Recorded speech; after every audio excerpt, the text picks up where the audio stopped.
for EC Council. And also he worked assistant professor of cyber forensics in City University as 2 years. Now he will deliver the session on challenges in digital forensic crime investigation. Definitely today's session will be more useful to us. Once again, I welcome you all. Now I hand over the session to Mr. Febin, sir. Thank you, Riyas, ma'am. Am I audible, ma'am? Yes, sir. Yes, audible. Yeah. First of all, I would like to thank Dr. Abdul Rashid, sir, Director, School of Computing Science, and Head of the Department, Dr. Geeta, ma'am, for giving me an opportunity for representing DCFS department in this FTP.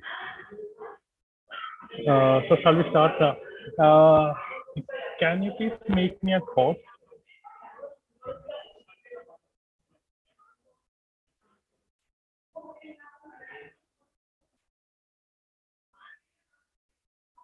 Hello.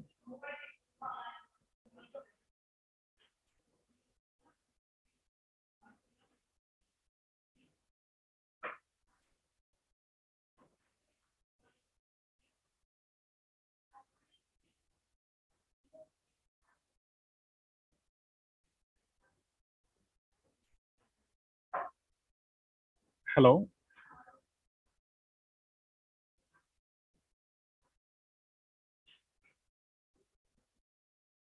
My screen is visible. Yes, sir, visible.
Yeah, sorry. Today we will start this session with a puzzle actually. I hope everybody like puzzles because we all are from 20th century, I hope. So 20th century, we don't have this social media and other kind of internet entertainment. So we all were busy with storybooks and puzzles. So I will show one photo puzzle.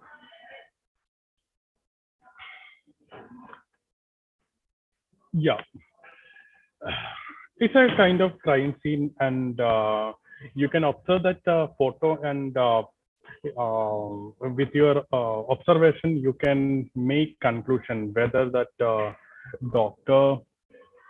No, sorry, not doctor. Actually, it's a office. Actually, he murdered or suicide.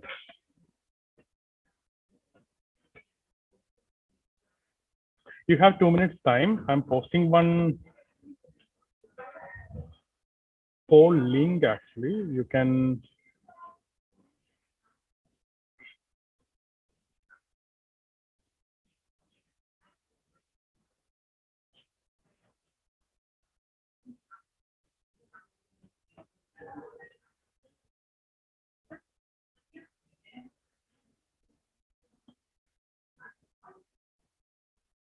I'm sharing one link in our chat. You can make your polls with that link.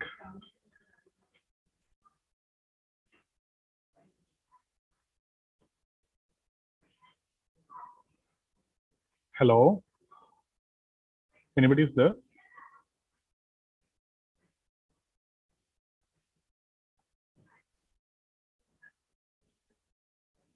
Hello? Yes, sir.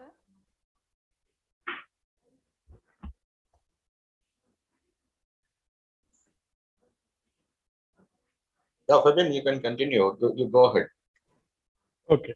Thank you, sir.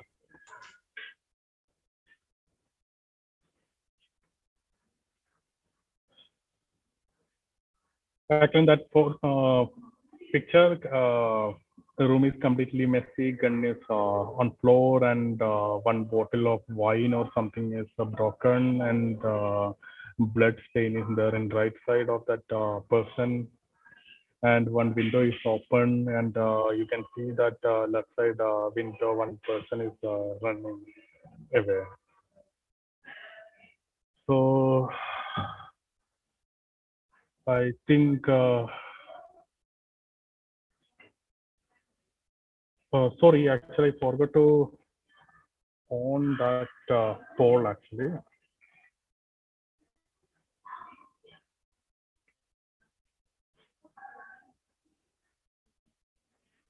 Yeah, poll started now. You can make your poll.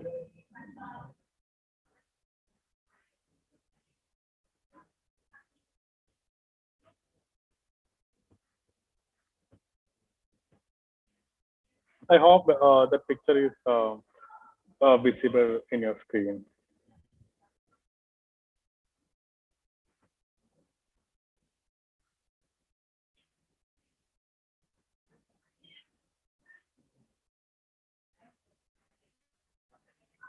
Only 7 participants marked their observation.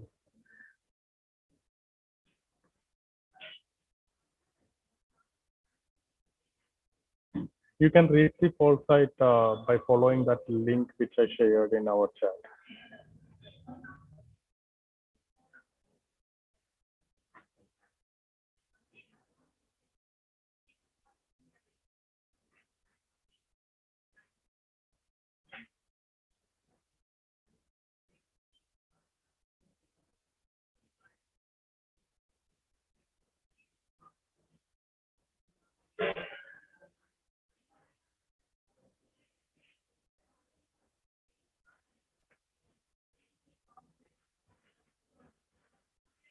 Only 12 people are attending this workshop.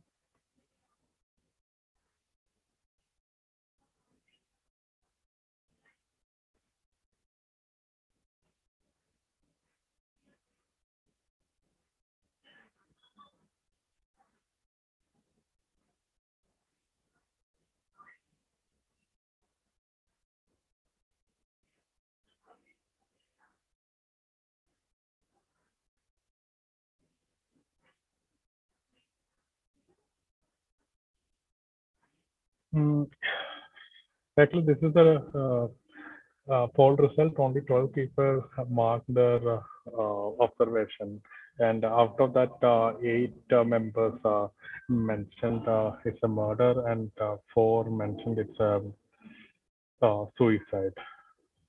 But unfortunately, this seems like a murder because room is completely scattered, and mug and laptop are on the left side of which means that person is left-handed. And one person is running behind that room also. So everything seems like a murder. I will tell you why I'm doing this. We can go for one more puzzle.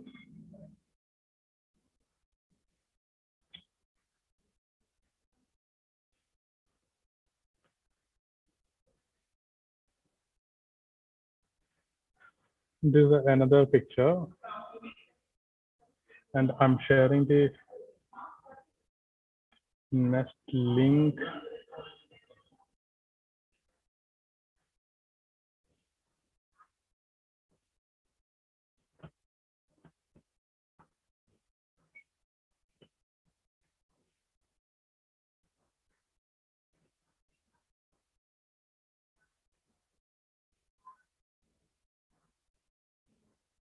You can find the link in chat box.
Actually, you can see that one woman committed that. I can say that it's a suicide or murder. You can see that one cigarette is placed on her left side of hand and left side hand, and one cigarette packet is there in left side, and coke or something is there actually, and she wrote something, and her specs are placed on the table. Blood stain you can find right side of that wall. I think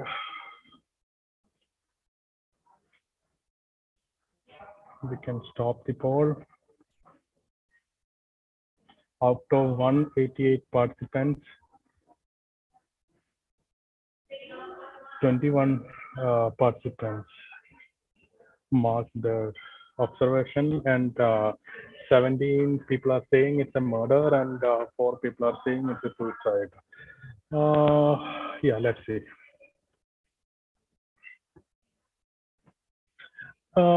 If it is a murder, we can say like it's a murder because suicide. There is a chance of suicide also. If it is a suicide, then person must have waited for the cigarette to end.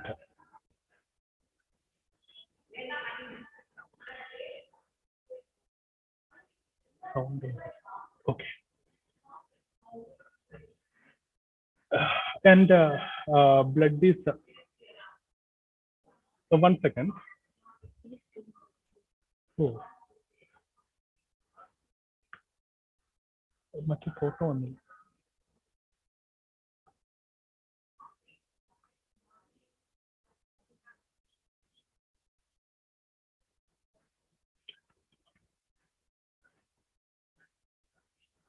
ഇവിടെ ഇരിക്കും. I'm not able to see that screen actually.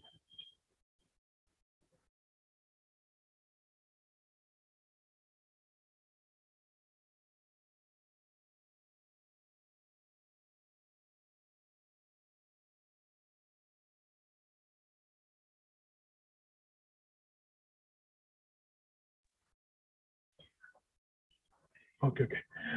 I'm really sorry. Actually, I forgot to share this photo.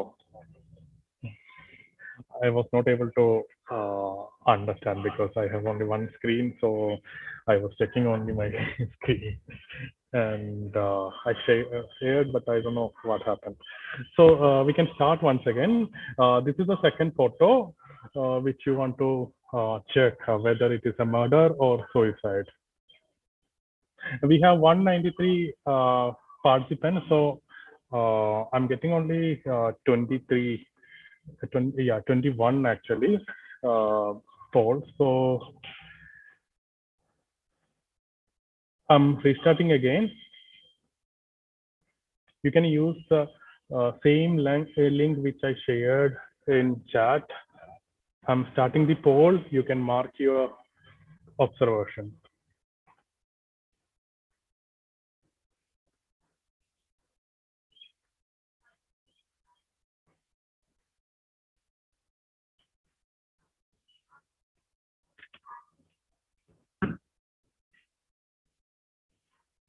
$18.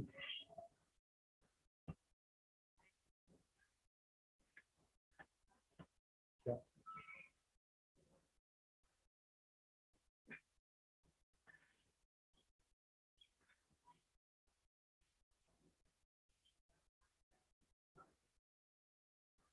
It's a lady.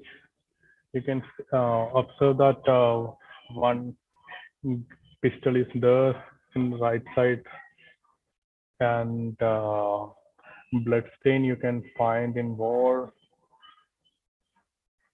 Cigarette was there, and she wrote something and placed her specs above that table, and the cigarette packet is there.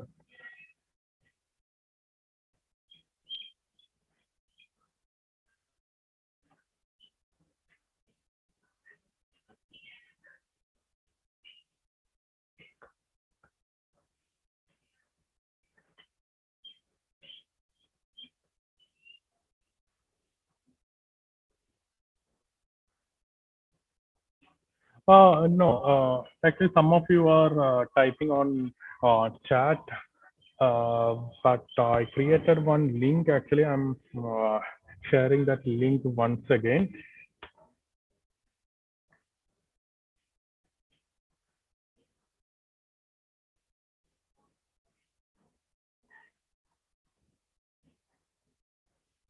If you're facing any issue with that link, please let me know.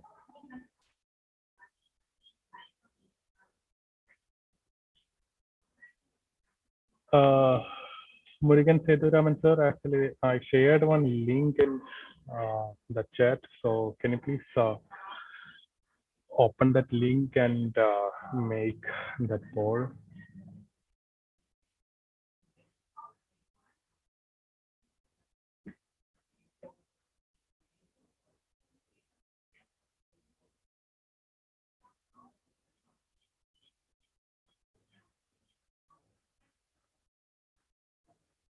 Yeah, this is better. Actually, 39 people attended this. So I'm stopping here. Yeah, 40. Out of 40, 22 people mentioned that it's a murder, and 18, it's a suicide. So let's see.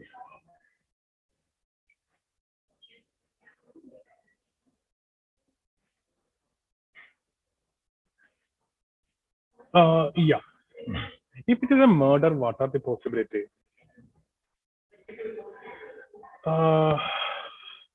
Actually, you can find that one cigarette is there actually. So if she is going to commit suicide, then she would wait for cigarette. We can say like that. And reason two is the blood is splattered on the right side, and pistol is also on the right side, which seems pistol is planted at the end. And let's see the another side. Case 2, if it is a suicide, we can see that the lamp was switched off, and glasses were removed, which are indicated she was writing something, and most probably it's a suicide letter or something like that. Like with the findings, we can make decision like it's a murder as well as suicide. So why I was doing this puzzle, because I just want to give an example about evidence. Here you found different types of evidence, actually: blood stain, cigarette, and gun.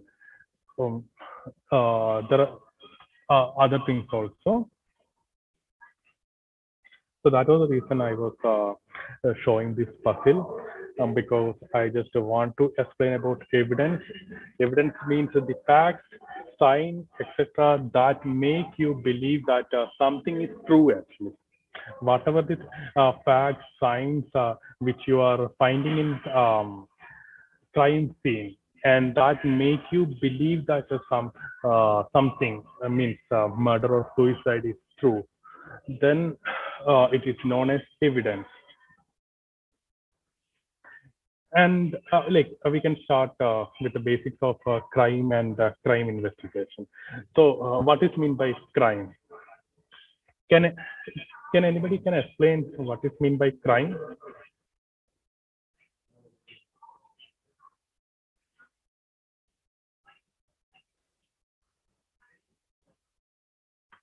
Not doing as per law. Yeah, not doing as per the law, which can. And also it is murder, all those things. Yeah, any illegal activities, right? Which can be punished. And can you please give me some example about the crime?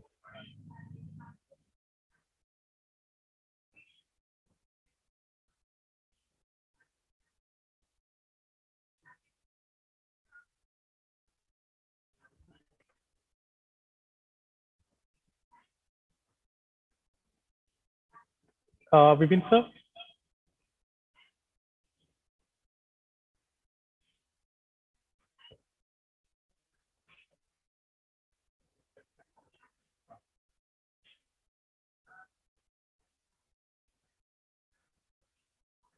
Vinita ma'am, can you please give me some example about crime?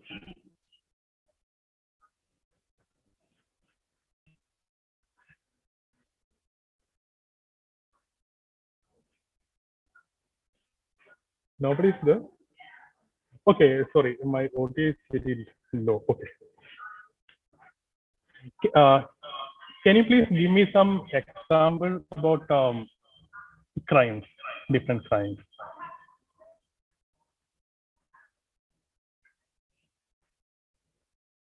Yeah, offenses that are punishable. Anything specific?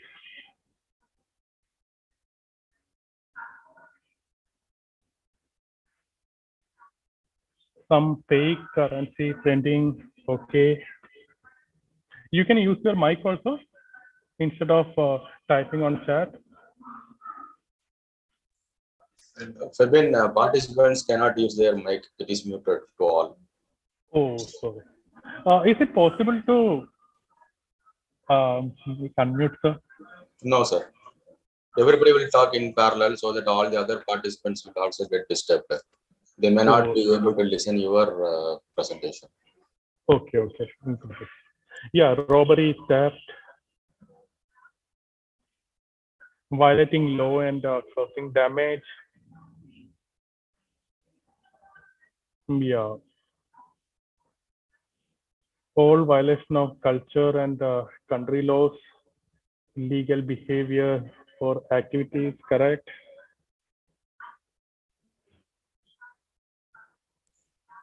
No, Fabian, Anything else? Fabian, crime is also a subjective matter. Yes, sir. Correct. Yes. So, if you want to consume alcohol in Tamil Nadu, it is a crime. But if you wanted to do it, do the same in Pondicherry, it is not a crime. But Tamil Nadu But is if not you- a dry land, so we can't say that. But if people are consuming alcohol in public place, then it's a crime. Yeah, correct. But that is not the same kind of scenario in Pondicherry. Okay, no, everywhere, as per my belief, everywhere Okay. it's like that. No, Pondicherry government is not taking action against that. Maybe that's the reason, sir. yeah, but still, people one place it may be a punishable offense, but in another place it may not Yes, be. sir. Political influence is also there. So Yeah, correct, we are not going sir. to discuss in depth. Okay, thank you. Correct, sir. So, I hope everybody understood about crime and different type of crime. So in India, we can classify the crimes in two actually. Sections under IPC means Indian Penal Code and special and local laws. Indian Penal Code means it's a central it's applicable for every states and union territories because that laws are made by our parliament and sections in IPC is handling murder, rape, kidnapping, robbery, theft, riots, criminal breach of trust, cheating, counterfeiting, dowry death, molestation, and sexual harassment. And these are the popular, not popular actually, uh, like infamous crimes which is under IPC. And we can check special and local laws actually. Every state have state police act. Tamil Nadu also have Tamil Nadu Police Act.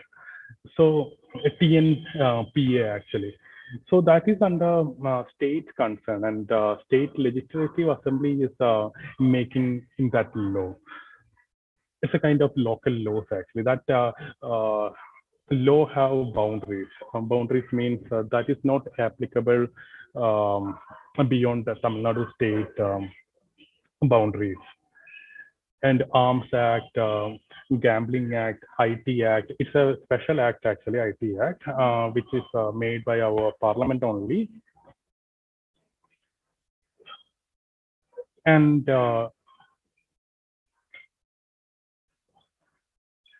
yeah, under this section, n number of acts are there, and then now I think this coming session of Parliament, people are expecting one more law related to our IT, PDP Act actually, Personal Data Protection Act. Discussions were going on, and still it's not came on the table, but most probably in this session it is going to be implemented. Yeah, now we can discuss about the cybercrime. What is mean by cybercrime?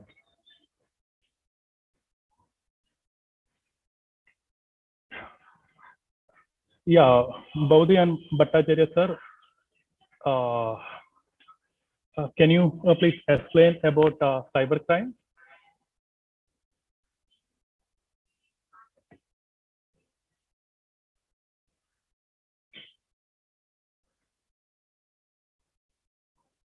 You can use chat.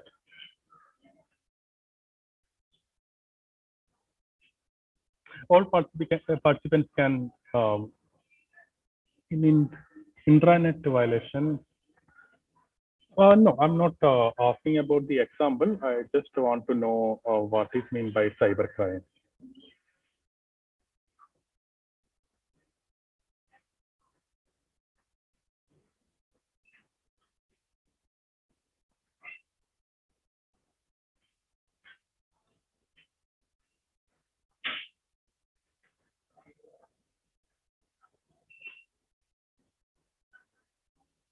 Computer related wrong action. Okay.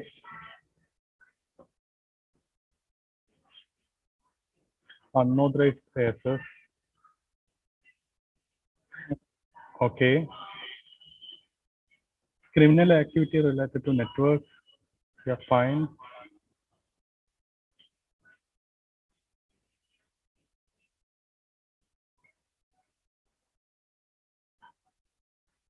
Anybody else?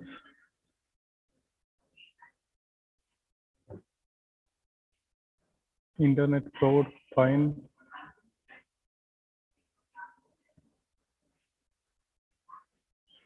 Crime in which digital device is involved, yeah, correct.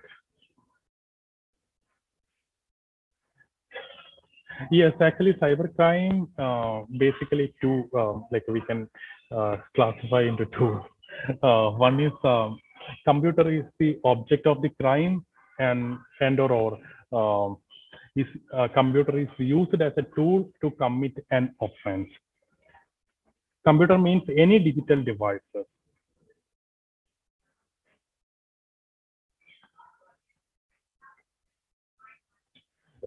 Yeah, actually,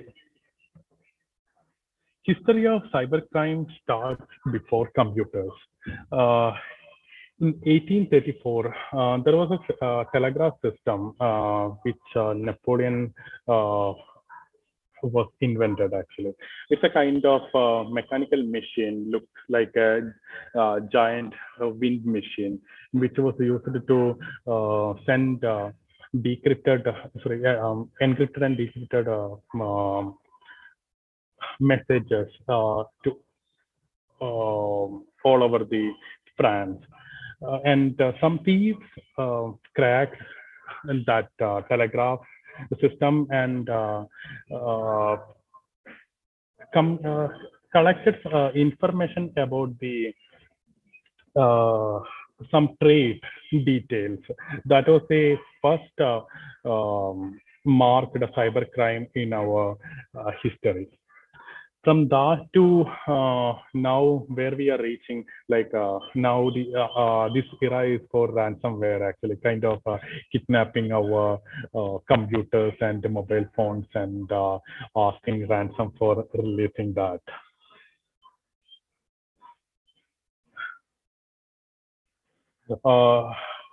And now we can understand that we can use digital devices for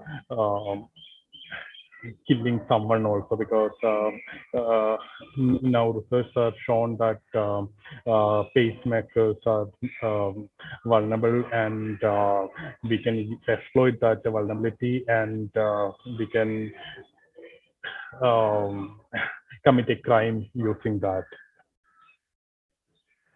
Actually, these are the common cybercrime which we can find in our daily life: phishing, harassment, social media harassment, ransomware, prostitution, child pornography, intellectual property theft. I think this is a common crime which all of us commit at least once in our lifetime. Hacking accounts, drug trafficking, credit card frauds. These are the common cybercrimes which we found in 2021. Most common crimes actually reported in 2025.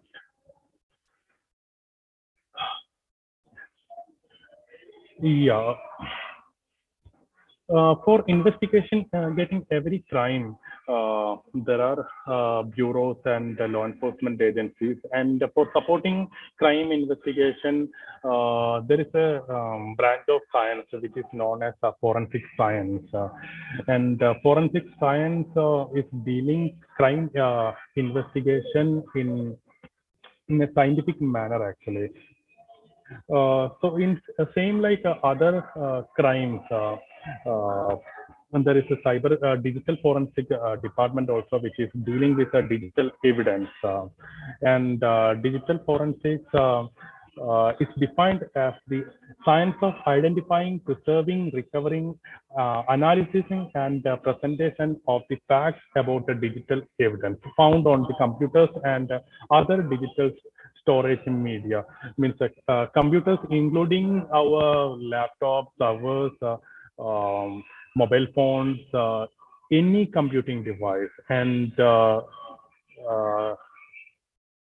our storage devices like memory card, pen drive, IoT devices, and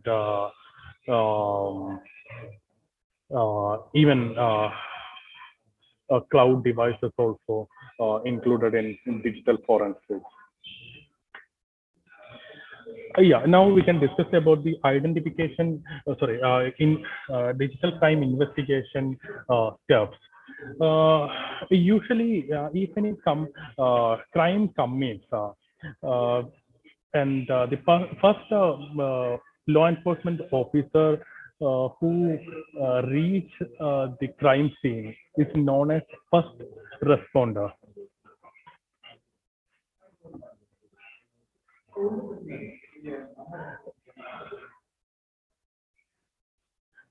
Yes, Murugan sir. Phishing is also predefined as a cyber crime.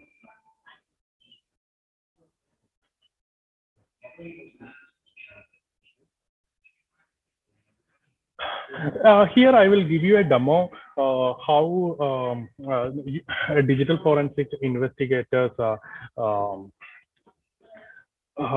do this process. So for an example, I will explain a crime scene scenario.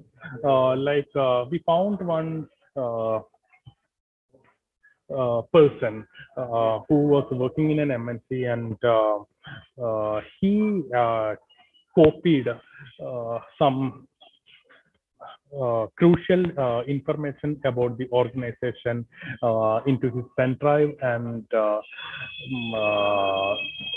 left that organization, and that information came in this dark web platform. So organization complained against that employee, and how we can prove that whether that the person committed or not. This is the scenario. So I will explain how we can do that. Means how we can confirm that whether that person is committed or not. So shall we start? Everybody is there?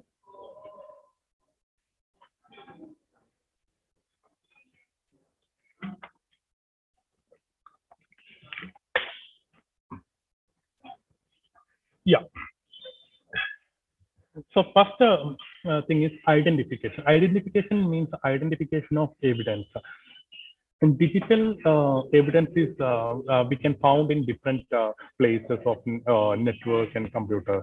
So in organization, you can understand that everybody have organization laptop, and by using that, he or she can access the organization servers and other services.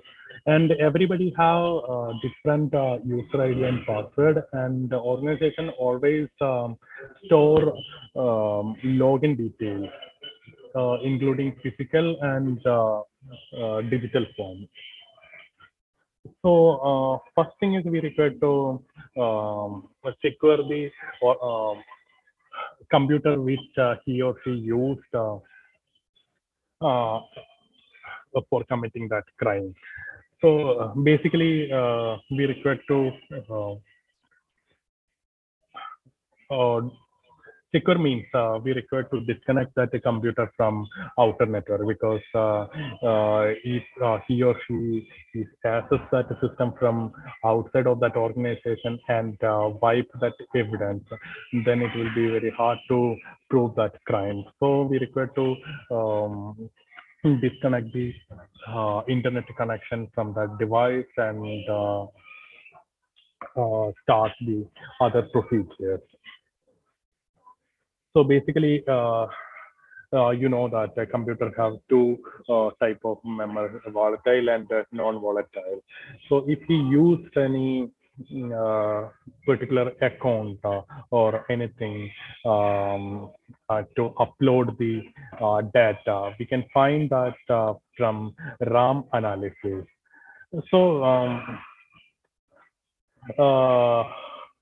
So if before law enforcement agencies recently a crime scene and organization people turned off this particular system, that particular evidence might lose because RAM data will destroy after every shutdown. So the first rule of forensics is we require to maintain the state of our evidence.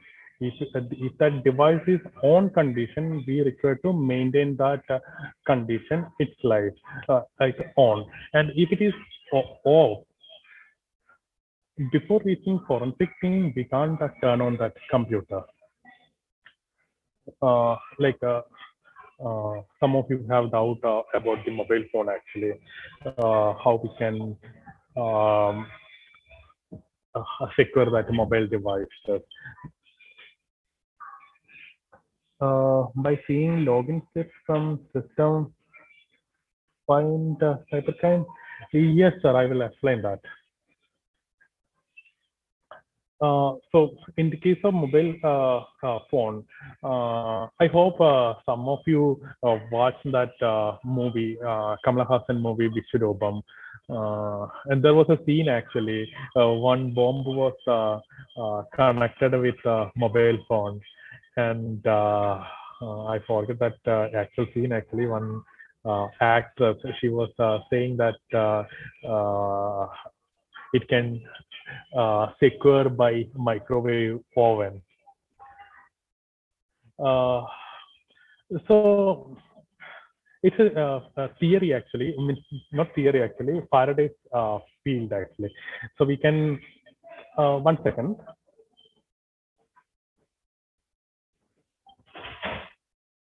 Excuse me.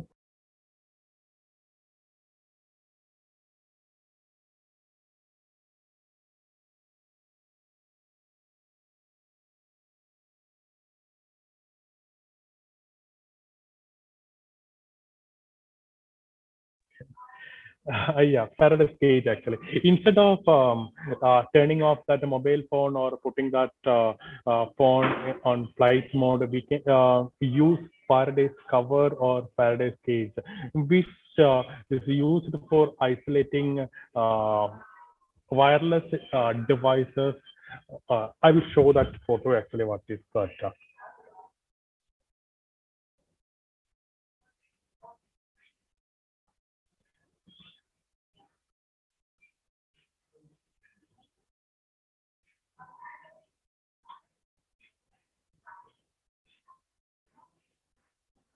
Correct.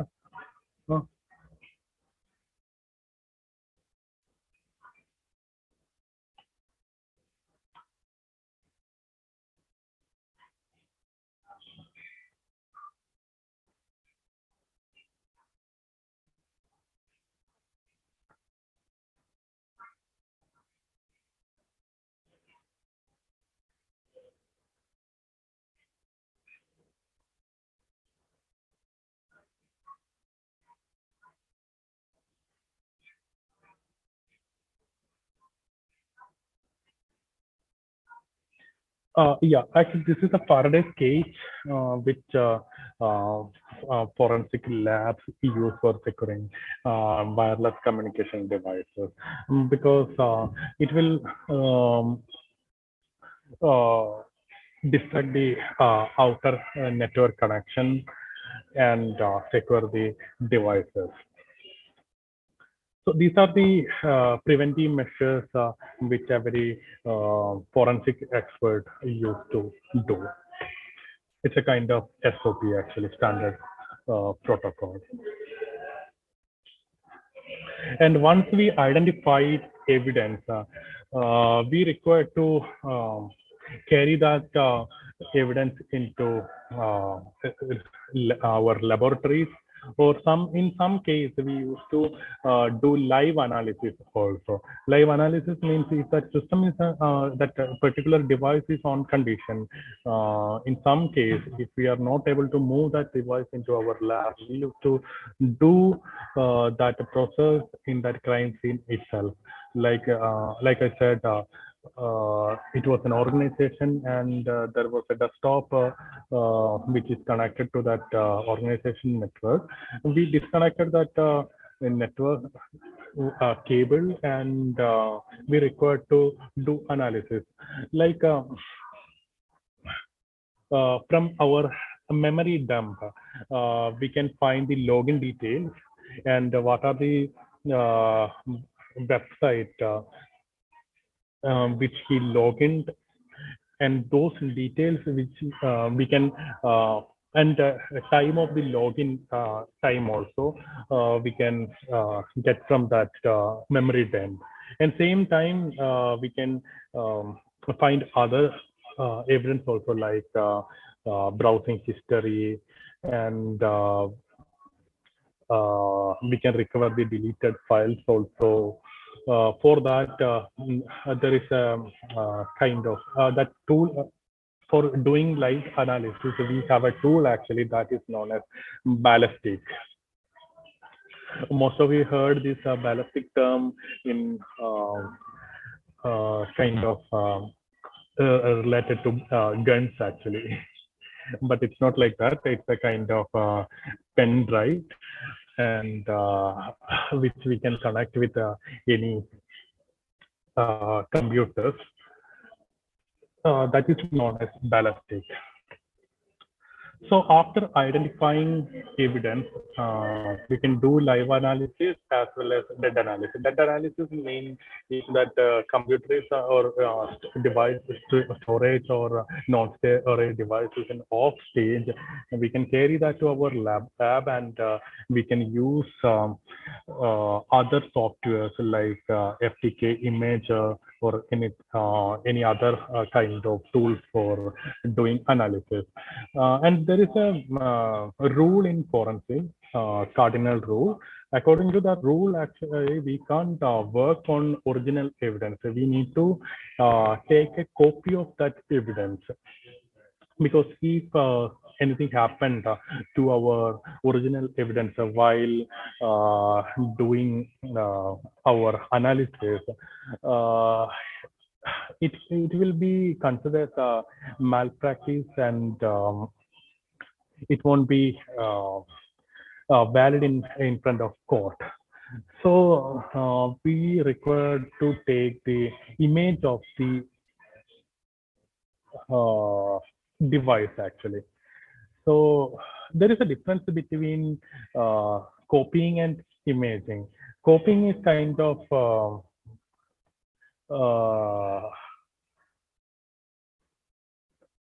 copying is kind of 0 to 100, like raw data actually, copying the raw data actually. Instead of that, there is a process bit by bit copying, and that is known as imaging. And for that, we can use different tools, and I'm giving a demo about how to do that with an FTK image. Let me share my screen once again.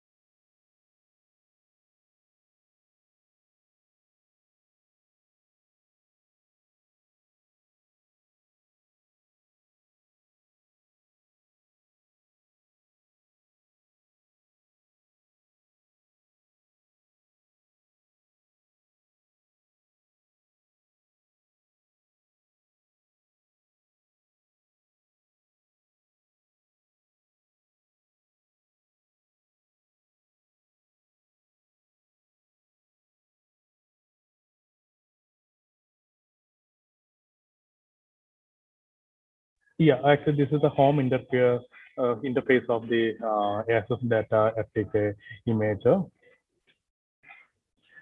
Consider we found one pen drive from the crime scene, and I will show you how to take image of that pen drive. Yeah, there is an important thing. We can connect our pen drive directly to our forensic system because computers have a default antivirus, and it can start scanning process of that storage devices.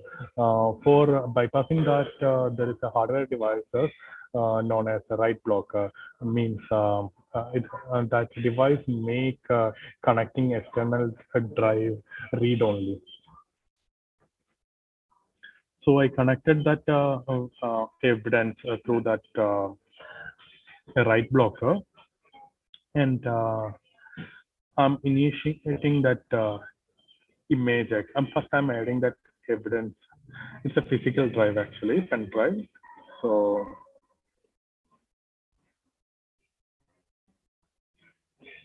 it's a 30 GB disk pen drive. I added that device, only one partition is there. You can, everybody is able to see my screen.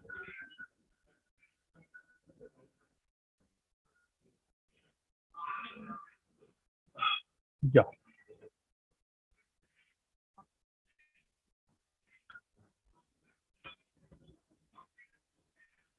So here you can see that four different file formats. Mostly we used to do imaging E01 format because, give me a second. Because E01 format we can open in almost every analysis software. So here we can give the details about our evidence. One,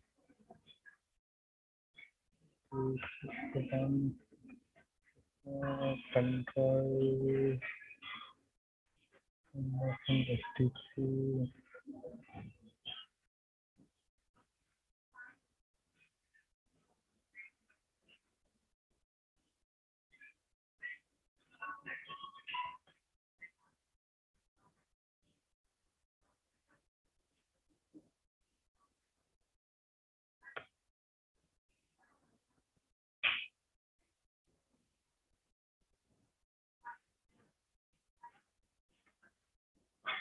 Yeah. Here we can save the destination of image file.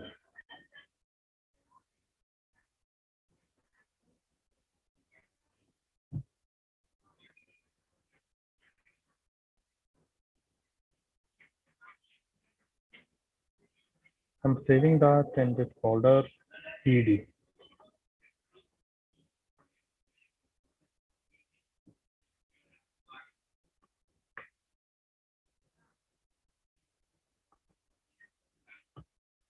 Yeah, actually here compression rate we can customize. Means we can give actually 0 means there is no compression, and 1 means faster, and 9 is smallest. And you can use encryption also, AD encryption also, but we don't require that now because it is going to take time. So I just want, and here this image actually, image fragment size actually, it is not going to save into a single file actually. So it will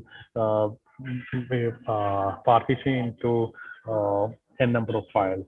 I'll show you that. So finished. Here you can find that three tick box actually. One is verify image after they are created. I'll show you what is meant by verification. And pre-calculation at progress statics It's a time calculation actually, and create directly listing of all files in the image after they are created. We will get um, test file. So we are starting this process. It won't take much time. We can wait for ending this process.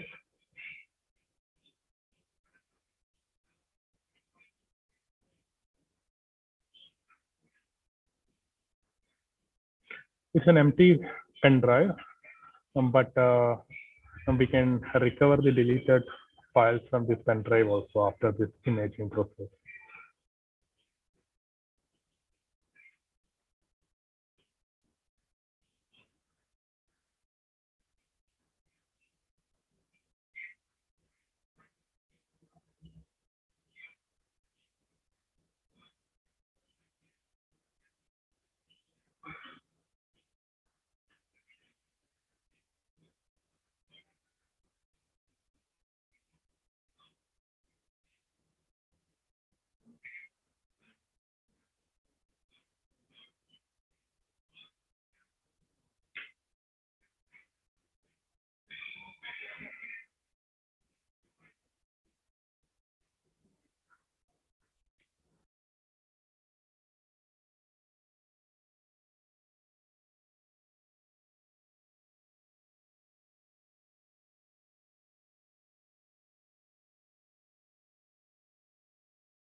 Yeah, actually, you can see here estimated time is 2 minutes and 48 seconds.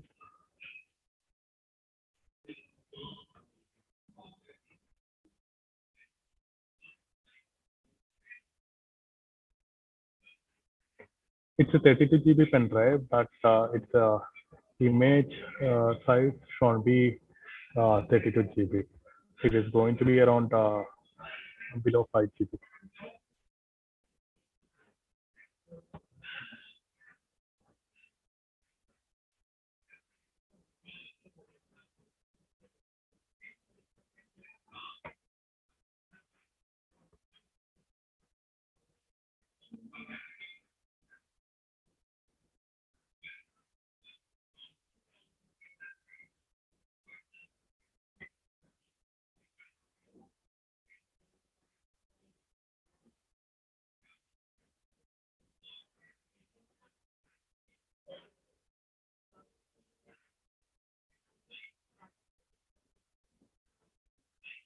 Actually, usually in every department, means every law enforcement agencies and bureau have a standard procedure for handling digital evidence. Uh, Always creating one image. After that, we used to create two copies actually. Master copy of that evidence and working copy. And the master copy we used to keep in secure storage room, and it don't have access to every officials in that organization. Only a few higher officials have access to that room, and with the permission of them only we can access that. So for working on that evidence, we create another copy that is called working copy. It's a standard procedure following by every organization across the world.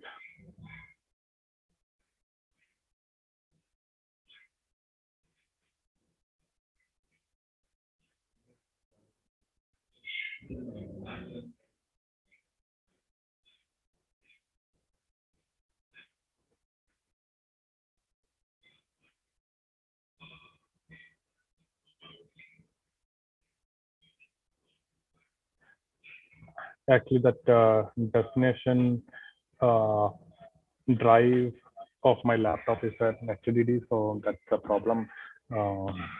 If it is an HDD, this rate actually, which instead of that 58, it will be around 180 MB per second speed.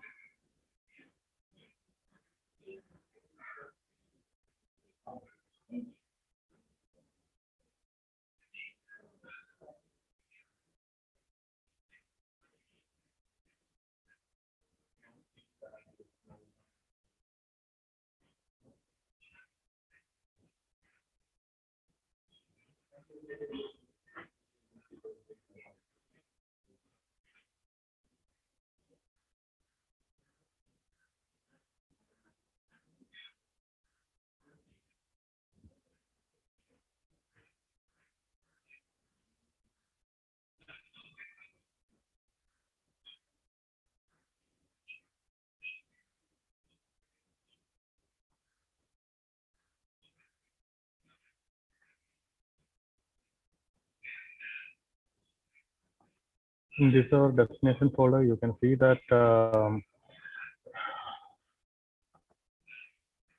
4 files already created, which have around 1.5 GB size.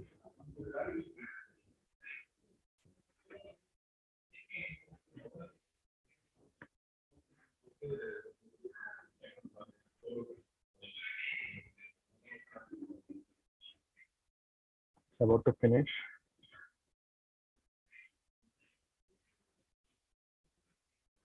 Usually, imaging process is a time-taking process. If it is 1 TB and it's very old, then it might take more than a day also. So there are some advanced tools like Detigo and FTK. They are working on very fast mode of a live imaging devices. And recently, recently actually the Tigo released one ballistic tool which is using 10 minutes for imaging 1 TB data.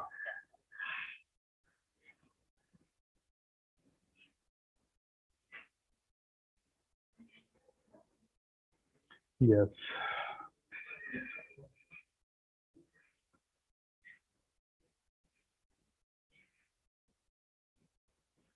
Actually, directories are created. Now the data is comparing with the original pen drive data. For that, these softwares are using hash values. Software calculate each file hash value and compare with the destination file.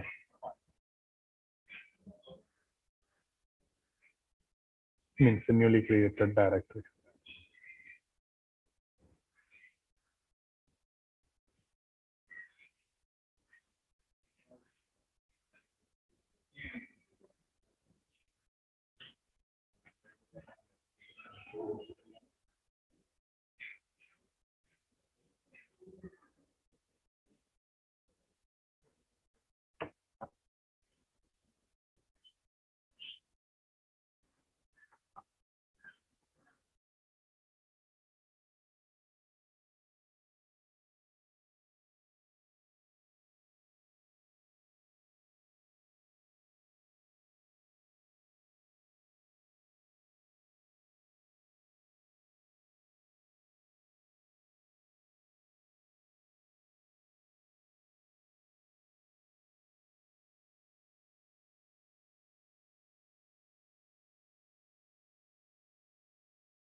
I'll show you one document.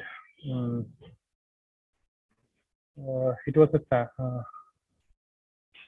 was my previous organization document. I can't show the case details.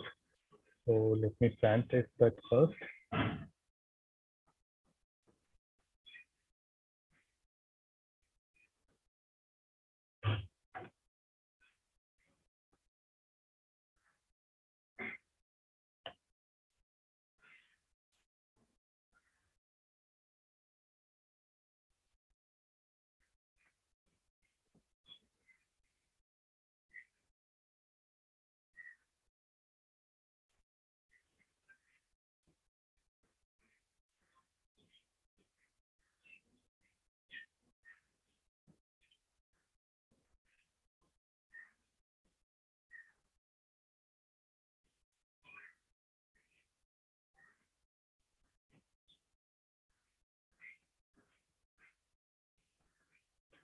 Yeah, actually, this was the report of a laptop actually with a 1 TB storage capacity. And you can find that this report is created by this SSN data FTK imager only, and the version is mentioned here. Actually, 3.4 is not the latest one. It's an old version. And this report contains case information acquired using this software version, SS Data Imager. ADI means SS Data FTK Imager, and case number, which we mentioned before starting our imaging process, and evidence number, and unique description, and examiner details, and notes. Basically, each bureau have different method to assign case number and evidence number. It's not unique. Means it's unique, but and there is no standard, common standard procedure for each law enforcement organization. And here you can find that destination drive details and folder, and physical evidentiary items details actually. Source, data size, sector count, drive model, serial number, interface type, number of cylinders, whether it is physical or logical drive. And you can find this MD5 checksum and SHA-1 checksum. What is mean by MD5 and what is mean by this actually checksum? Computed hashes actually. Can anybody explain about this hashing?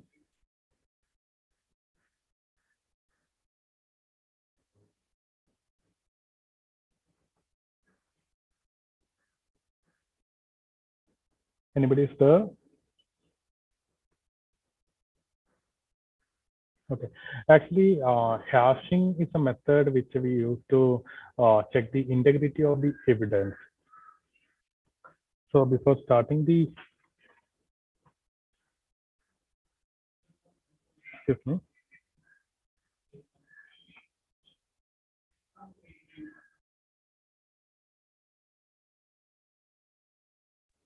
Yeah, the process is end. So let me share the screen.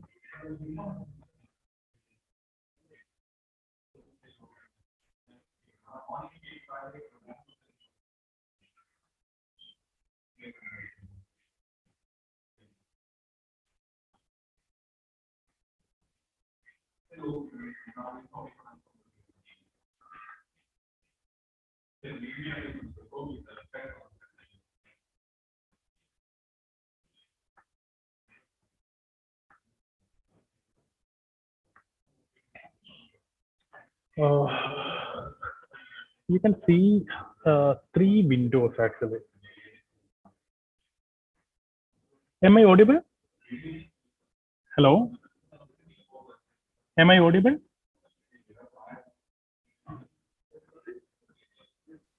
Yes, sir. Yes, sir. Okay. You can see this three windows opened after this process.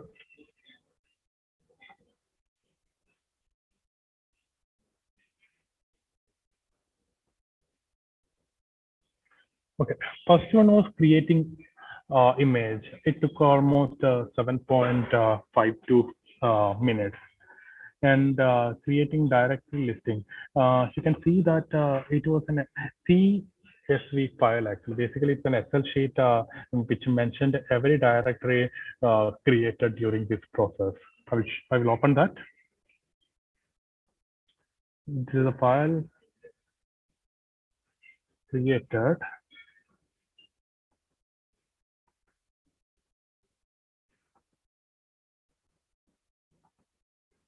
Before that, I will open my pen drive. There is no data in this pen drive, right? This is my pen drive actually. Yeah, if you want to see the properties, I will show you. It's a 34 GB pen drive. File system is FAT32. SanDisk Ultra USB device. And it's empty. But check this directory.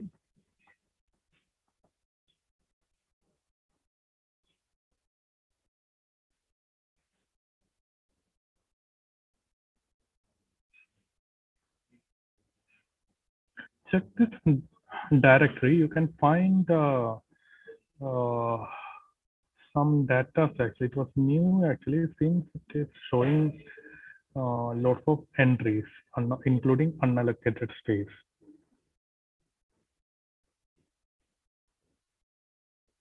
I was not using this pen drive after Feb actually, as per my memory.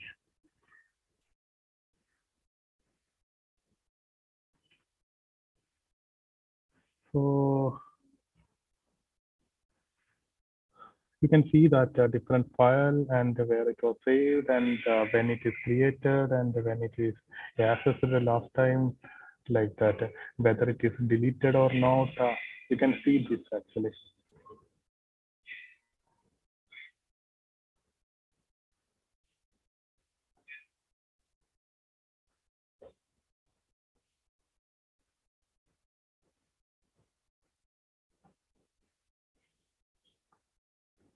Yeah. Third file is you can see that name of the file and the sector count and some hash values actually, and the computed hash and the stored verification hash and report hash and verification result. There are 4 entries actually.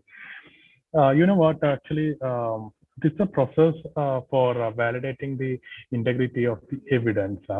The software itself used to calculate the source data's hash value and created directory's hash value. And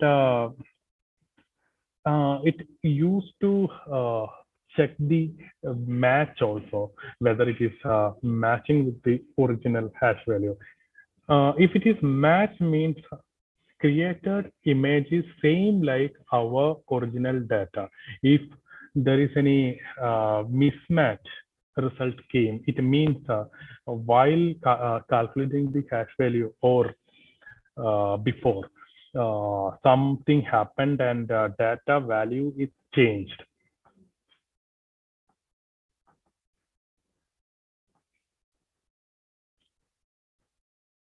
So for calculating that, most of the softwares are used to hashing algorithm. One is MD5 and second one is SHA-1.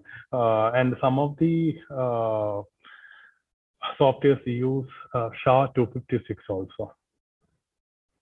but it's a time-taking algorithm. So most of the common software use SHA-1 only.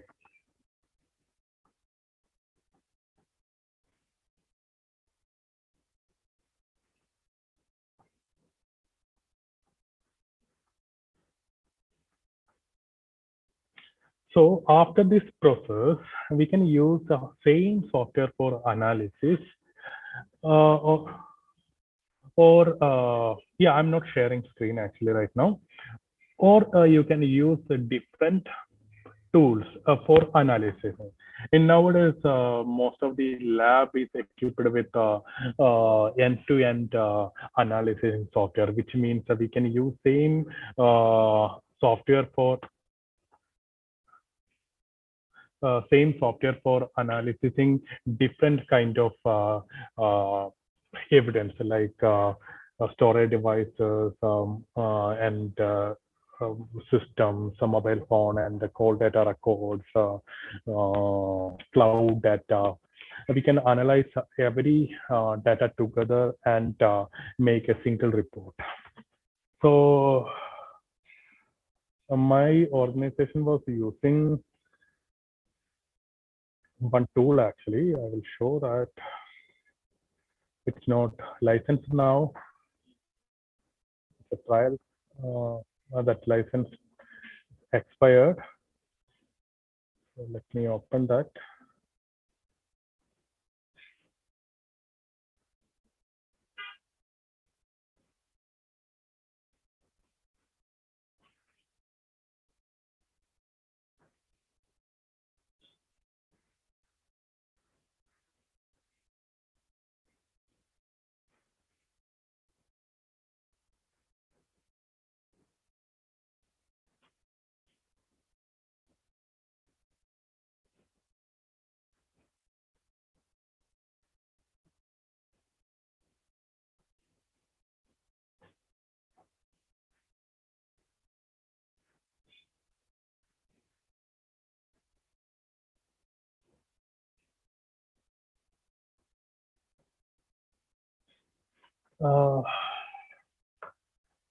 I'm really sorry, actually, that tool is not working now.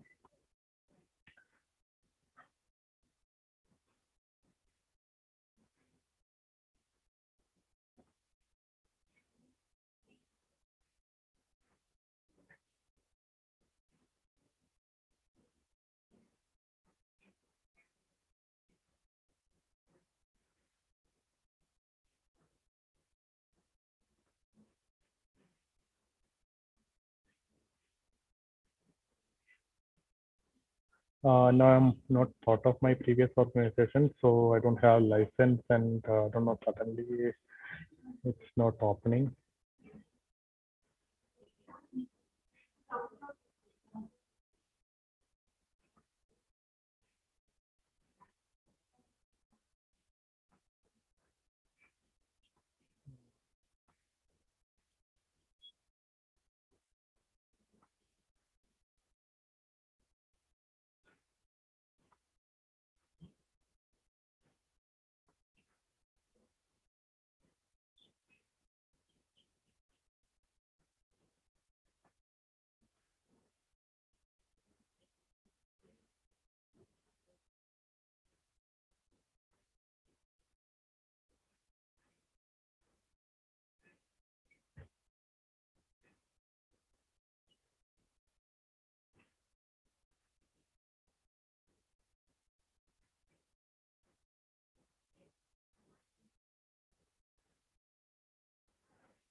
Actually, this is the software which I was telling about.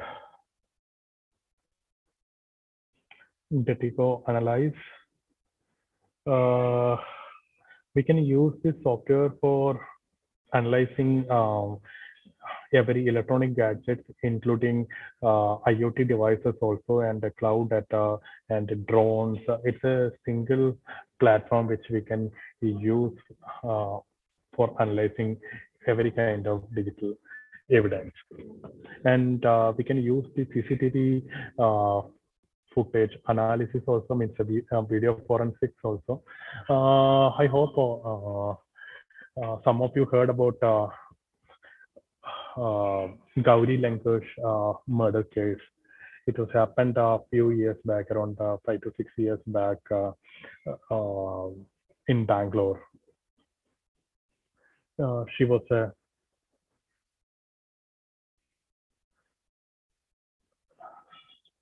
yes, Murugan sir. I will share.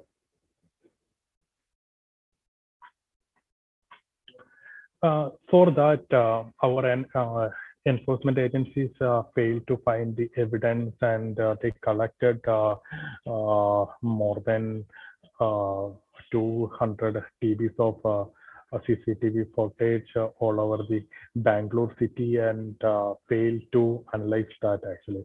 Then our government contacted Scotland Yard, and they came with their forensic tools, and they analyzed. Actually, they use this software for analyzing that of CCTV footage, and they found two murderer, and now that charge sheet submitted to the court, I think I'm not sure the case status. I'm not following that case actually, but I was interested about this tool and how they cracked that case using this tool.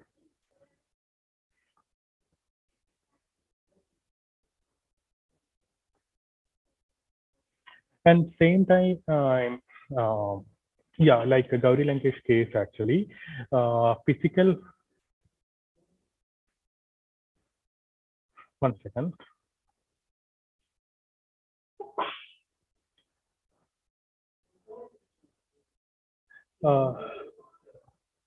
Yeah, same like Gauri Lankesh case actually, same like every physical crime nowadays, depending upon digital evidence also. If any crime happened, you can see that one statement, police department and other organization used to give statement like that.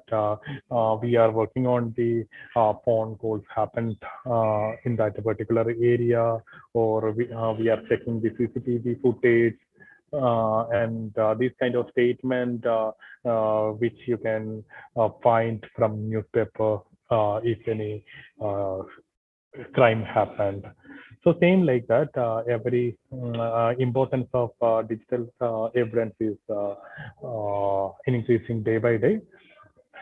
But the problem is still some of the digital evidence are considered as secondary evidence only in our country. It's not a primary evidence. So you can see that this is the flow chart of a crime scene investigation. So in physical crime scene reconstruction, usually get the help of digital crime actually, digital evidence.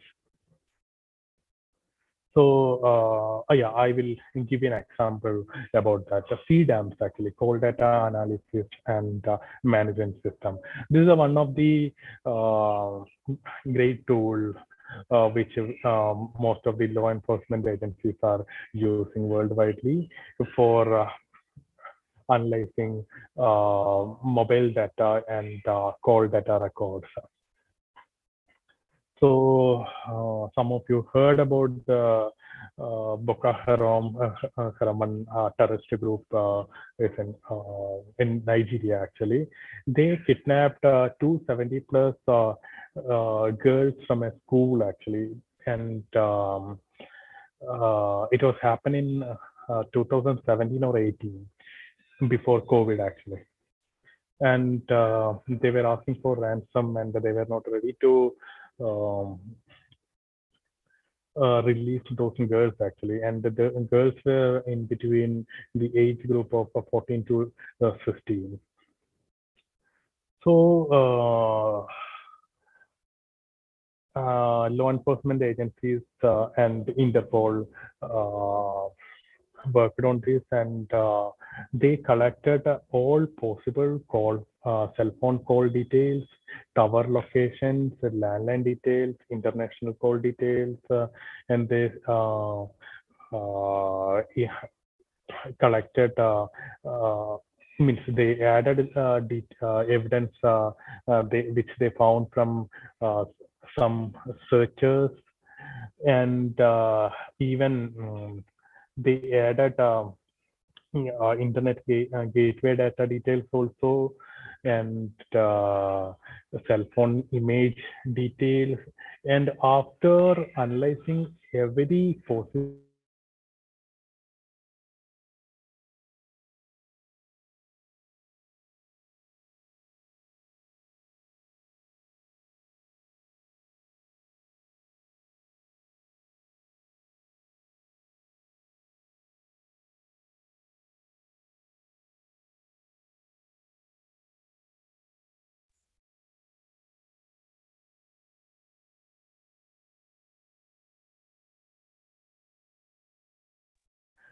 sorry, actually, while host was muting every participant, and he muted mine also. I'm really sorry.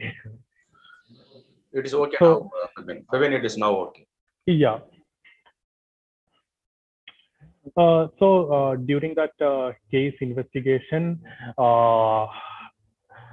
this CDAMs collected every possible data which was found during that investigation, including cell phone forensic tools data, SIM data, service providers data, tower locations, even geographical details also. And finally, output was one particular person was communicating to one external number frequently, and from that it's a kind of connected chain. And finally, enforcement agencies found basically that case was dealing by Nigerian army, so with the help of Interpol. So finally, they concluded the geographical area where these kidnapped girls were where can find kind of. So they take a few more time for confirming the proper location, and when they got the confirmation, they did proper military action and found those girls actually. So for solving the physical crime nowadays, digital evidence are very crucial.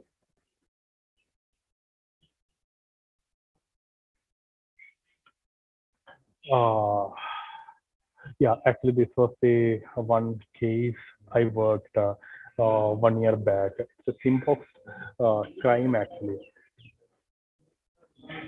Yeah, actually,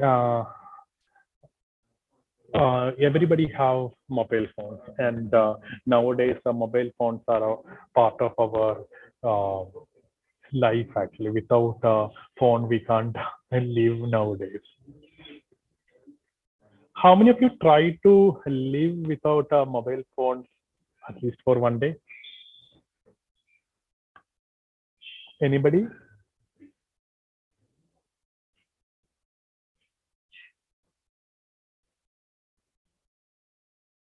Anybody? Anybody tried at least once?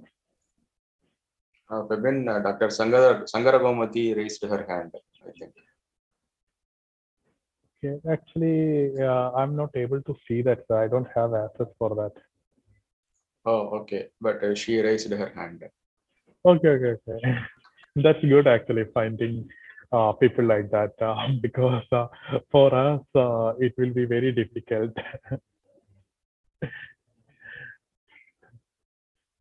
because our life is depending upon this phone calls and Google data.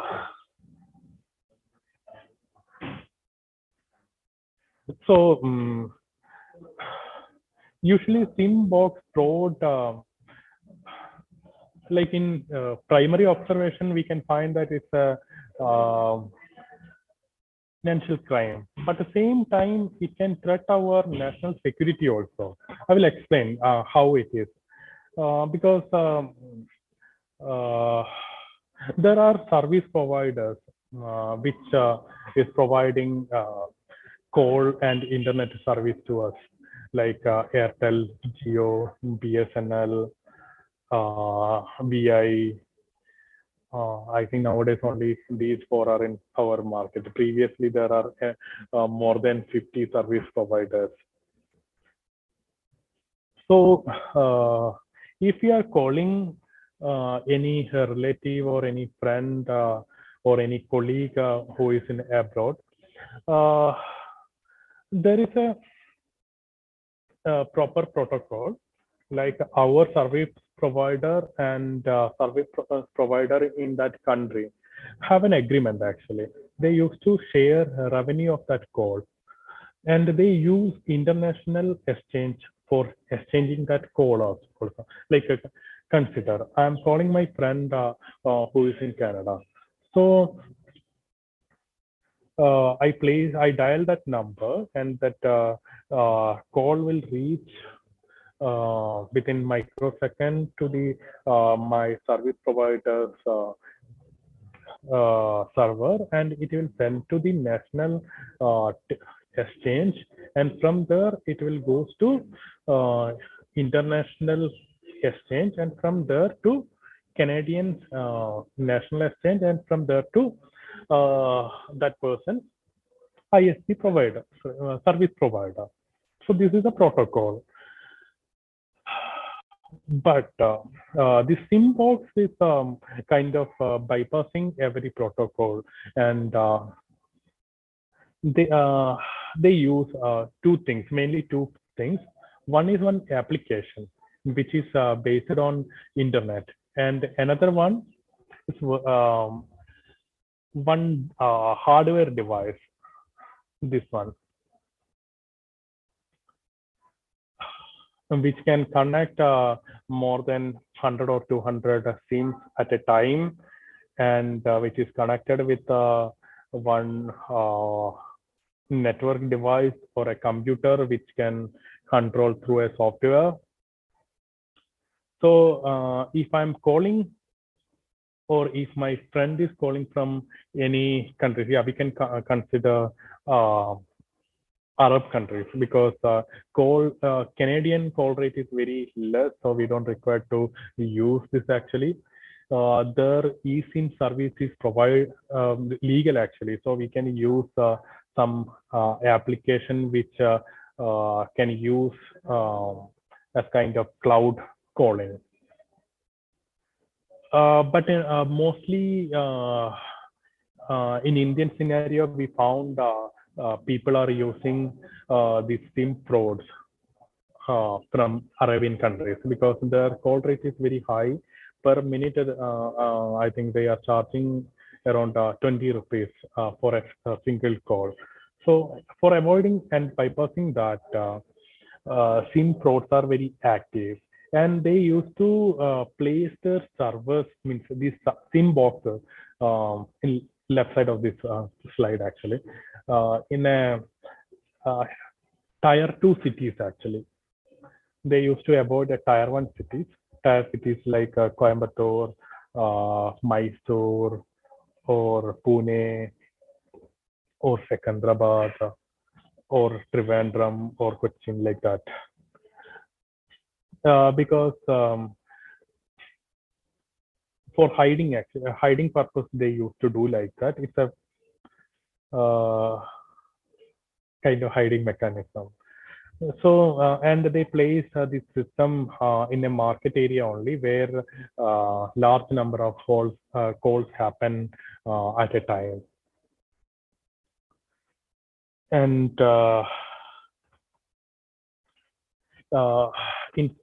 by help of this Android or iOS application, we can use this scenario actually. Like consider this scenario. Vinita ma'am is working in UAE, or our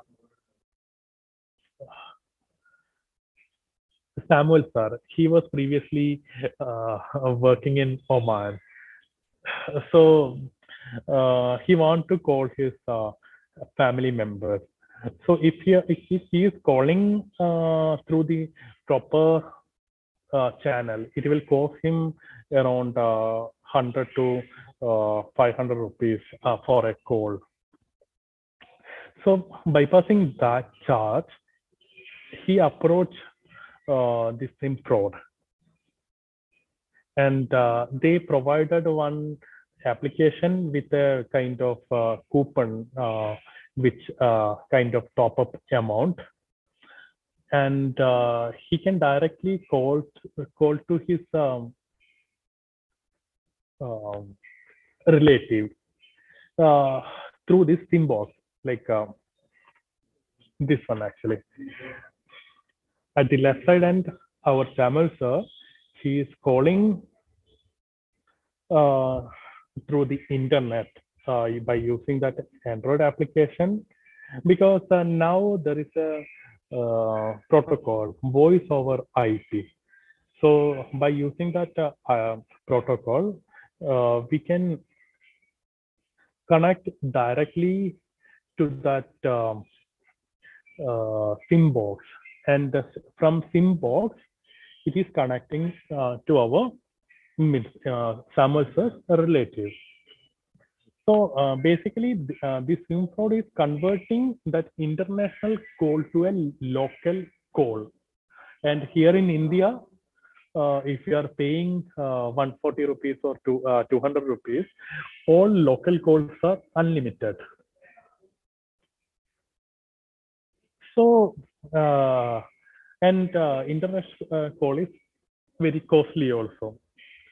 So, if you are considering about the revenue side, it's a loss to it's creating revenue loss to these service providers as well as our government.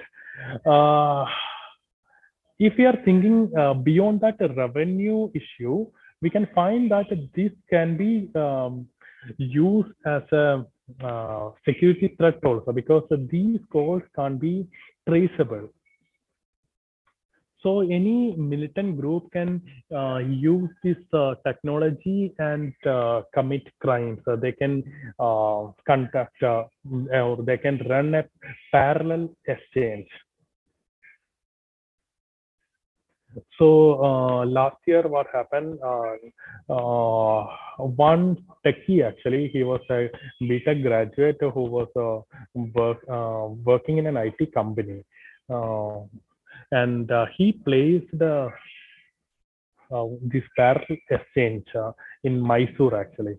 And basically, he rented one small room.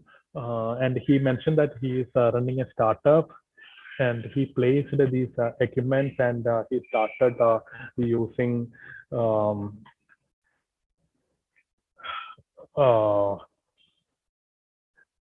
this SIM box and everything, and he created one network, a network which is working in abroad for finding clients. It was a well planned and executed organization.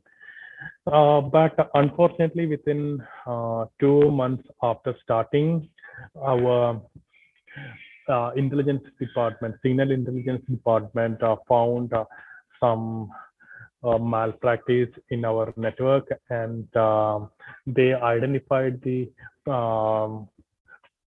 IP address and particular location, and they forwarded that case to State Department, and they conducted one search and found this parallel exchange.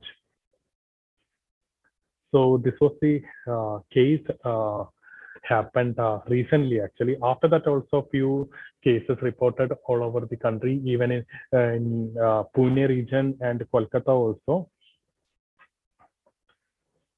After that, one case reported in Calicut, Kerala. Same mode of operandi.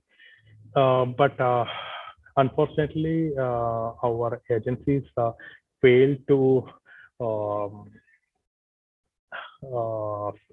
solve that case actually, because I'll tell you the reason why it was failed in another slide.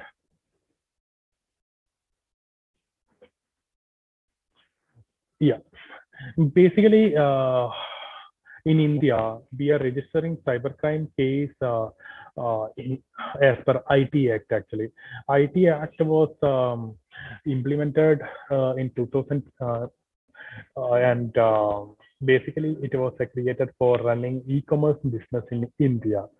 So there are lots of problems which law enforcement agencies are facing to file case under IT Act. So every uh, time period, I mean, it's a particular time period, our parliament was creating amendments for this IT Act. Uh, so still we are lacking uh, uh, a strong IT Act in India. So that's why I was discussing in the starting of this session. Every law enforcement agencies are waiting for an act which is going to pass by Parliament by a couple of months and named as Personal Data Protection Act, which can be used as a strong act for investigating cyber crimes.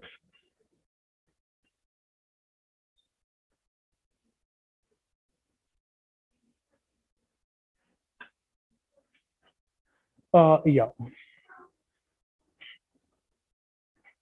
this is a small diagram which we can find means, digital evidence from various components. So in that SimBox case, evidence and everything was perfect, but the problem was our court is still following um, old rules and regulations, even though we have Evidence Act, but our digital evidence are always a secondary. Most of the time it is considered secondary evidence. It's not considered primary evidence. And it's very hard to prove technical terms in front of court. I'm not accusing any judges or anybody, but the reality is explaining about technical terms. Like I will give you an example: symmetric and asymmetric algorithm. Like how we can explain that in front of court who have no technical knowledge. This is one of the problem, one of the challenges every law enforcement agencies are facing nowadays. And same time, we don't have strong rules and regulations or act which can deal with cyber crimes. And third one is boundaries. Physical crimes always happen inside our boundaries. But the problem of this digital crime, there is no boundaries for e-world. It's a global village. We can say that internet is a global village. We can commit crime by sitting in our office or our home, but that crime scene might be in another country or another state. So this is the another issue or another challenge every cyber forensic investigators face, and that is one of the reason most of the cases are still in open stage. And third problem is investment. Actually, it's very hard to find good tools. Means good means I can't say good or bad, but effective tools in open source. most of the reputed and effective tools are highly paid. And if you are considering about this Letico, it's a 50 lakh costing tool. And most of the tools license are short-term license, like a 1 year or 2 years. There is no lifelong licenses for years. So our government investment is not possible in this area. With the private-public partnership only, we can do effective cyber crime investigation.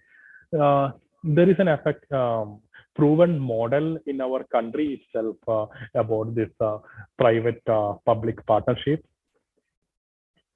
There is a cyber dome system under Kerala Police, and nowadays Mumbai Police also started same model. So what they are doing is they seek help from companies which are working inside the state boundaries, and created one common platform where this company representative and cyber investigation, police cyber investigation can work together. Because companies are already using these forensic softwares for their organization's purpose. So they are sharing that resources basically, and the skills also.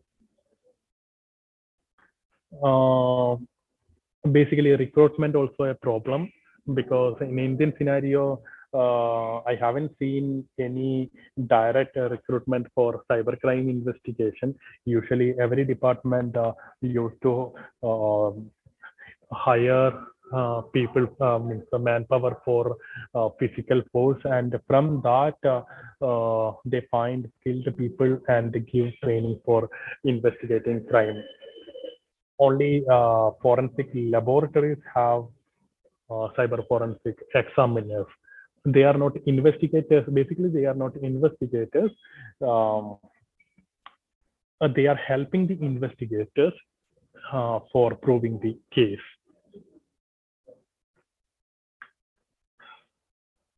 Yeah, and couple of years back, there was a case titled as Justice K.S. Puttasamy versus Union of India. Because of that case, privacy is our fundamental right under Constitution of India. So nowadays, we require to consider about the privacy of the victim as well as suspect.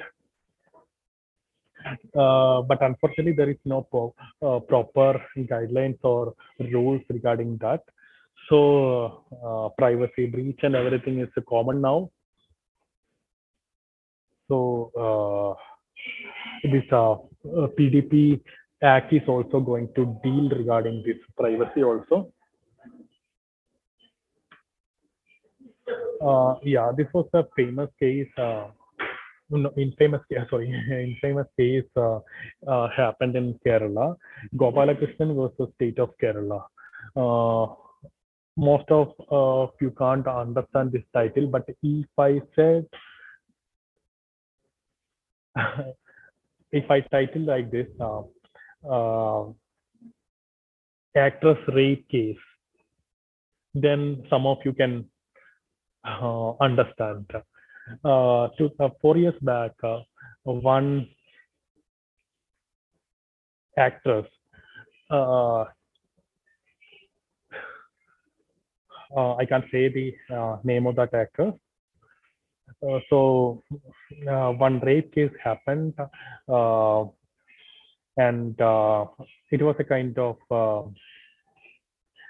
well-planned execution, because one actor was involved in that, and he hired some goons and kidnapped that actress and recorded a rape video, and it's a kind of blackmail actually. So after a couple of months, that case was proven, but this actor approached the Supreme Court for getting the video of that that video, rape video was the evidence, and he need that copy actually. But if you are considering that privacy of that victim, we can't give the copy of that evidence. But the problem is in our court procedures, if suspect means a defender required any evidence copy, he have every right to ask for that evidence copy, and court have to give the copy of that evidence. So if that video given to that suspect, it might be the situation kind of situation like blackmailing. So High Court denied that appeal, and he approached the Supreme Court. There also this privacy issue arise, and Supreme Court rejected. So privacy is also one of the challenges facing by digital forensic investigator. If it is a Western country, once we prove that the person is criminal, then only we can check his personal data or personal devices. Here we don't have that, but after implementing that PDP Act, this might be going to be one of the challenges which is going to face by digital forensic examiners. You can see this, it's 2015 to 2018 Crime Records Bureau data. You can see that percentage of crimes arising every year. It's increasing rapidly, very rapidly. And National Crime, you need to understand one thing: National Crime Records Bureau always record the crimes which are filed. Means basically case record. National Crime Records Bureau record the records of if any case is filed FIR. If it is not filed, then it won't become in this record. And as per the another record, there is one finding is there around 70% of crimes committing in our country is not recorded. So actual data is very huge.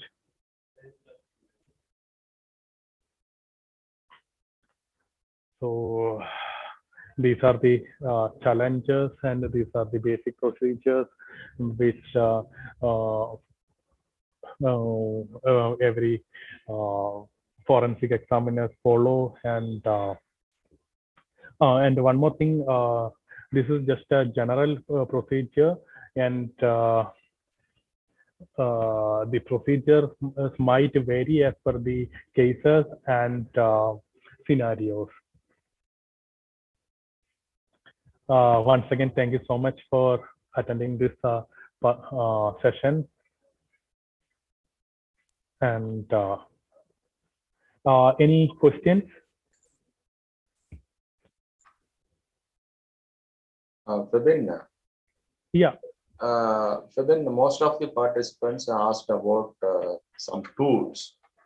Of course, you have elaborated that the tools have its own kind of limitations. I mean, either it may be of 1 year only it will work, or 2 years only it will work, but still they wanted to know some of the tools. So for the sake of answering to this particular question, can you please type some of the tools which can be frequently used or maybe available without having any licensing requirement or restrictions?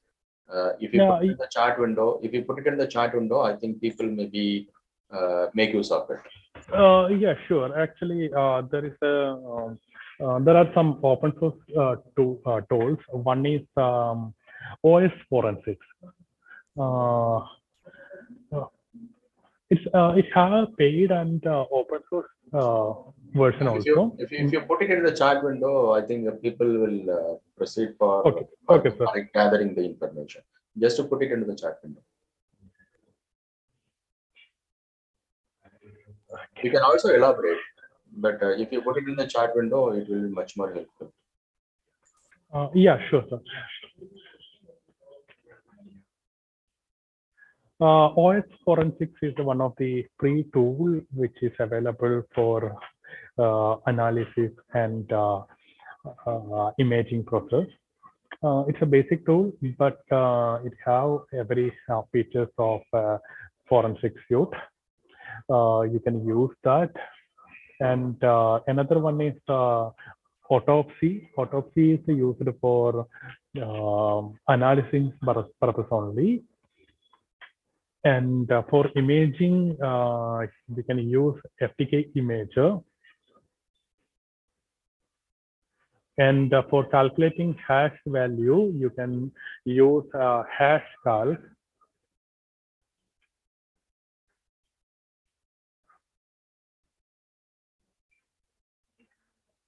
And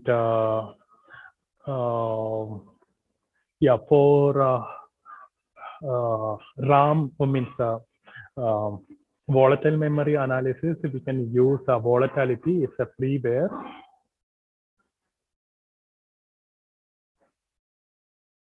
And we use our Kali Linux as a forensic tool also, because Kali Linux have pre-installed forensic tool. And if we are talking about the paid tools, like we can use Ncase, is a guidance software actually. Recently they renamed their organization name, but the tool name is Ncase.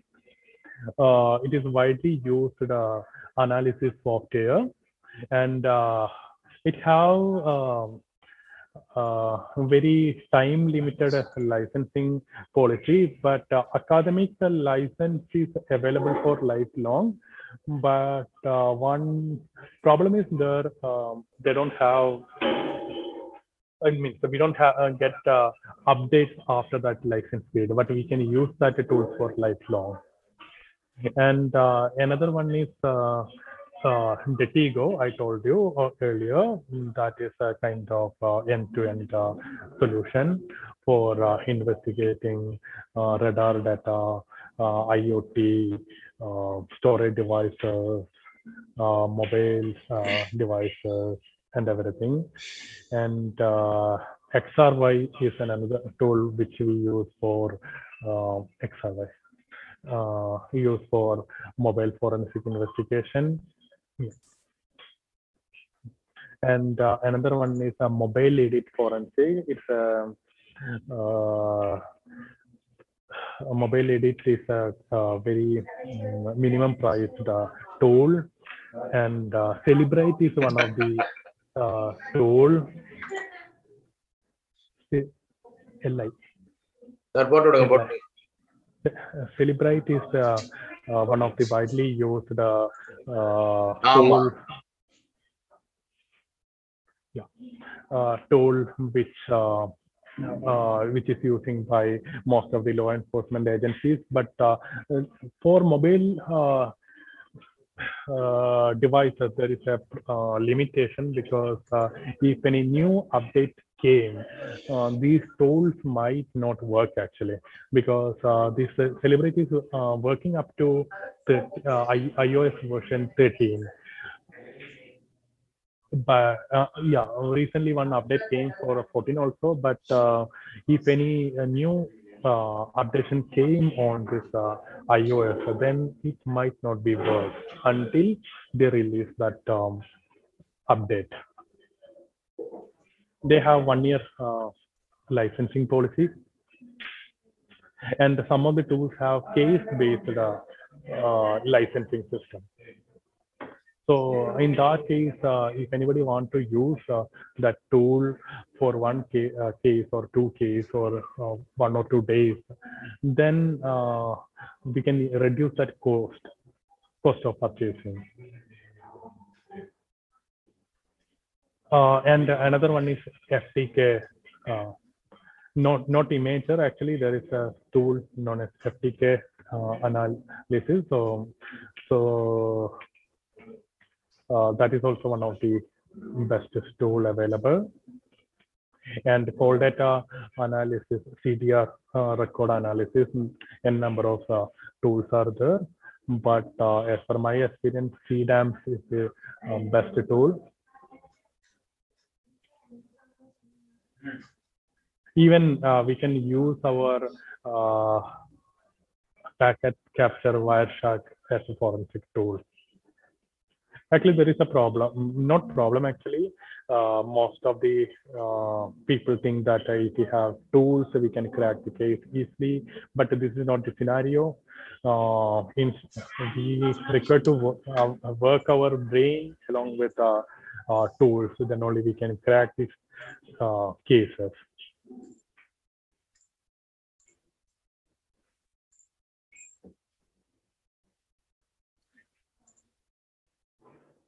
Any other doubts?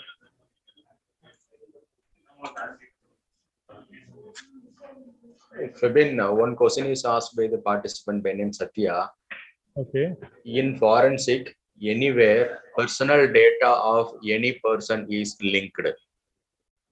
Should I have to repeat the question, or you understood the question? I didn't understand actually what he asked.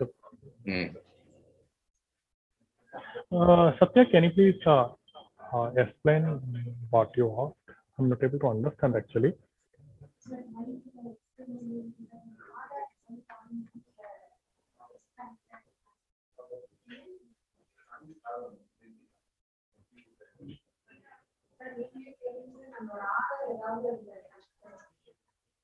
ஆமா, நீங்க once Aadhaar கொடுத்தீங்கன்னா உங்களோட எல்லாமே leaked, எல்லா இடத்துலயுமே leaked.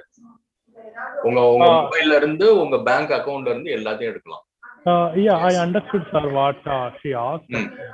Can I explain that, sir? உங்க ஆதாரை வச்சு trace பண்ண முடியுமாண்ணா? இல்ல, நீங்க என்ன கேக்குறீங்கன்னு சொல்லுங்க. Okay.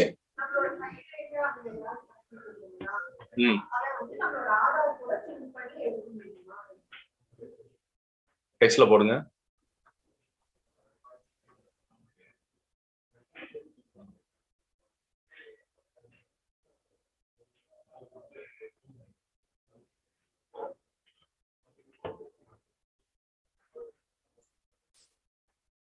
Fabin.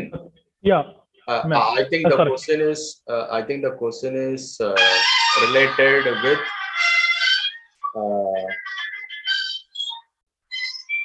Just a minute.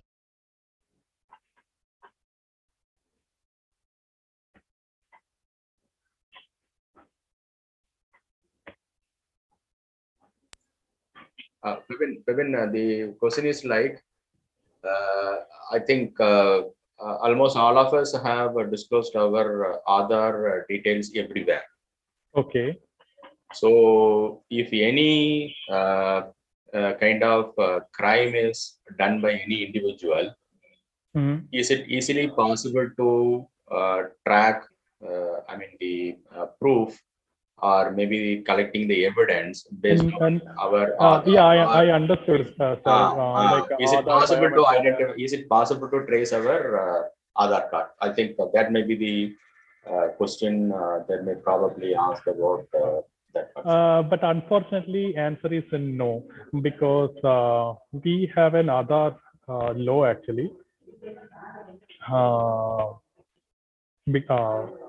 others' data is protected, and only few agencies can access that data, and it is not shared to any of the law enforcement agencies working in our country. But there are some accusation against Delhi police during CIA protest time, because by using facial recognition technique, Delhi police accessed other data and found protesters' details. These kind of accusations and allegations are there, but as per the rules, this data is not shared to any of our law enforcement agencies and military force.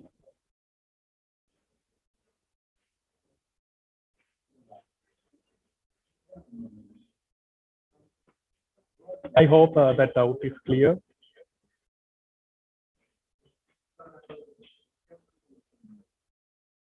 Ma'am? Okay. Any other doubt?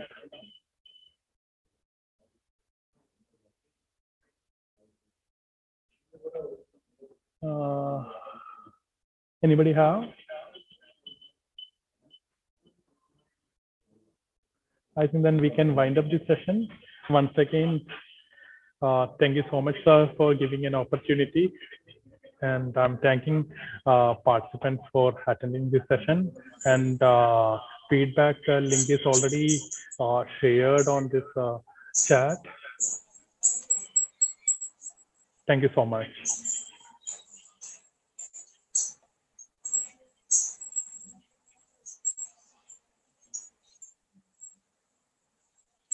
Shall we conclude, sir?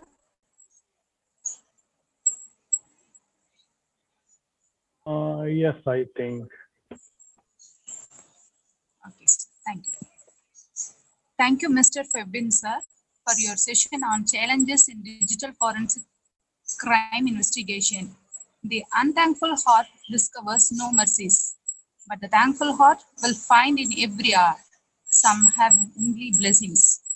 Now, I would like to invite Ms. Veera Jayashree, Assistant Professor, to deliver the vote of thanks.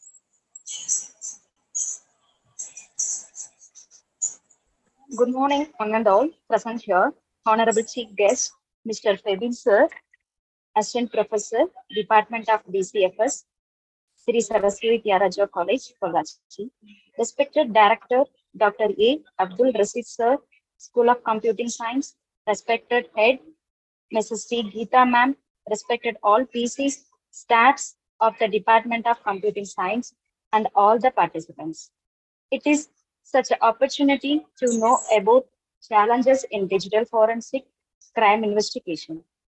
I would like to express my gratitude to all esteemed delegates, your presence and contribution to make this webinar a great success. Thank you once again all.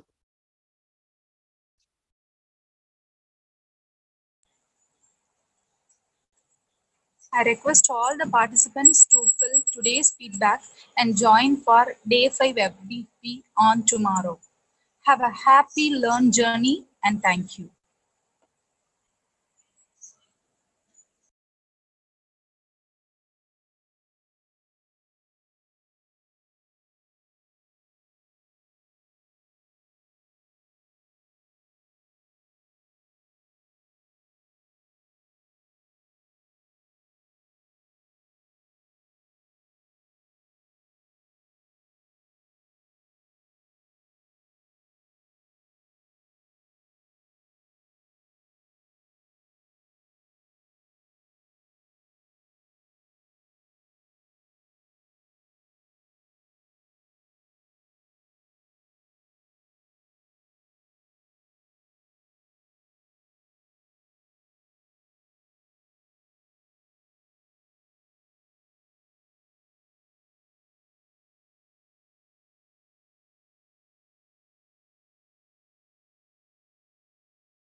Recording stopped.